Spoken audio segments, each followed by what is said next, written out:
Well, hello everyone, it's Jordan Howard here, and this podcast is on the topic of convenience. So, first we're going to start with when convenience is appropriate. So, convenience is appropriate when it is glorifying to God. It is only glorifying to God if the convenient choices you make are beneficial to yourself and others. Here are some examples of when convenience is appropriate. When you're cooking eggs and bacon on the grill at the same time, waking up 2 hours before going to work or school to spend time with the Lord, donating extra food you ordered at a restaurant to the homeless, making healthy meals that can be made quickly, like Greek yogurt, chia pudding, boiled eggs, oatmeal, referring to oats from an oat jar here, a simple garden salad, a fruit salad, healthy whole grain cereals, vegetable omelets, avocado toast, etc. Evenly splitting a bill on a date, as long as it's mentioned before the date, applying life hacks, preparing lunches for work for the week on a Sunday night, preparing school lunches for your children for the week on a Sunday night, if your children are not homeschooled.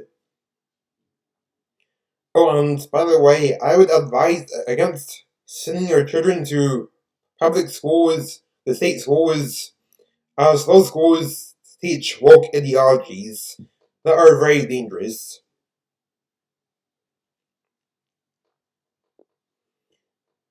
So there's also eating a healthy diet. Yes, this is convenient in a lot of ways. Going on a walk or to a local park to get some exercise, doing workouts at home, watching a portion of a sports game if you don't have time to watch the whole game, teamwork, and going to a park in the morning. So now we've already touched on when convenience is appropriate.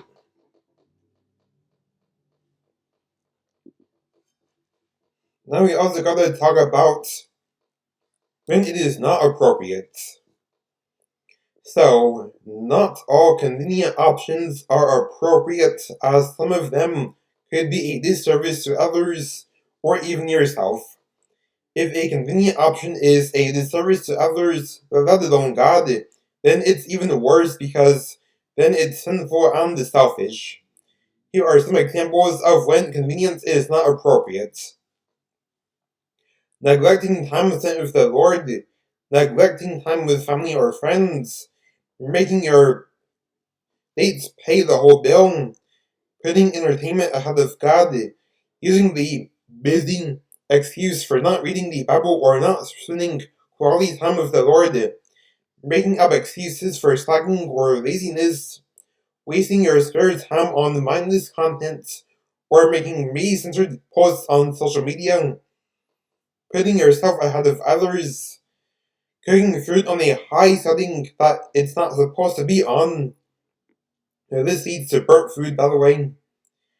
Selling lies as a means of cutting corners. Substituting natural ingredients for synthetic ingredients when preparing meals or snacks or beverages. There are a lot of food companies that are guilty of this, by the way. Getting breakfast from fast food before work all the time, neglecting prayer, refusing to help those in need while you are able to do so, using unbiblical or even heretical cliches, making a person do all of the work on his or her own, and staying in your comfort zone. Now on to the third side, selfless love. When you make the convenient choices that are okay to make, then that will be selfless, as that will benefit others, and there are some of these that will benefit yourself and others. There are also some times when you will have to do things for the Lord or for others that seem less convenient. John 13:34 through 35 says, "A new commandment I give unto you, that ye love one another, as I have loved you, that ye also love one another. By this shall all men know that ye are my disciples, if ye have love one to another.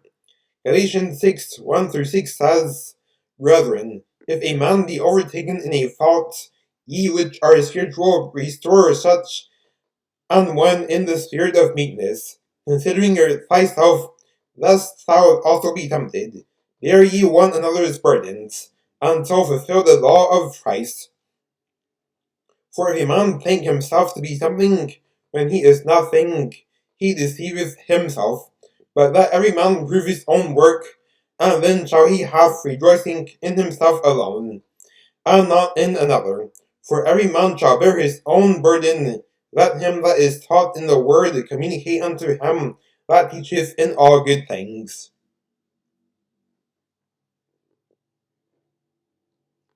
When we go out of our way to help those in need, even when it seems inconvenient, that is a very godly thing to do.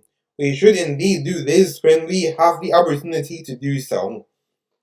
For example, if you ordered extra food at a restaurant and you pass by a hungry homeless person, then you should give the extra food to the homeless person. If you're in the middle of eating a sandwich outside and the homeless person asks for something to eat, then you should split the sandwich with him or her. If you're passing by and if you see someone who is dealing with a flat tire, and if you know how to change a tire and can indeed do that for him or her, then you should do that. Most importantly, you should always set aside time to spend quality time with the Lord, even if you live busy lives. You must put the things of the Lord ahead of mindless content. There's a lot of people who say they don't have time to read the Bible, but yet they waste their spare time on mindless content.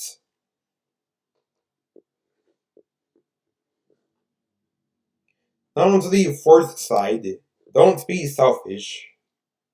If you make convenient choices that are not appropriate, then that is a selfish thing to do, as the vast majority of the convenient choices that are inappropriate are selfish, as they put others at a disadvantage.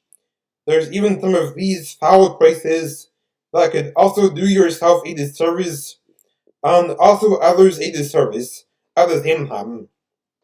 For example, if you cook grilled cheese sandwiches on a high heat, then you will end up burning the sandwiches, and that will be a disservice to others and yourself. We should never use the busy excuse for not reading the Bible or spending quality time with the Lord, as this sort of thing is a horrible disservice to the Lord, and will lead to spiritual stagnation. Philippians 2:3-4 says, Let nothing be done through strife or vainglory, but in lowliness of mind let each esteem other better than themselves. Look not every man on his own things, but every man also on the things of others.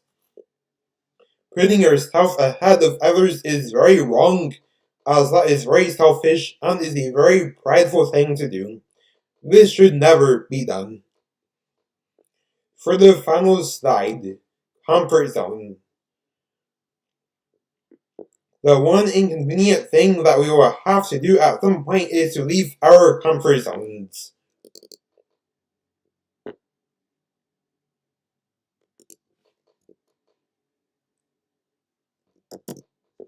To carry out that which is needed, you may need to leave your comfort zone to witness to others.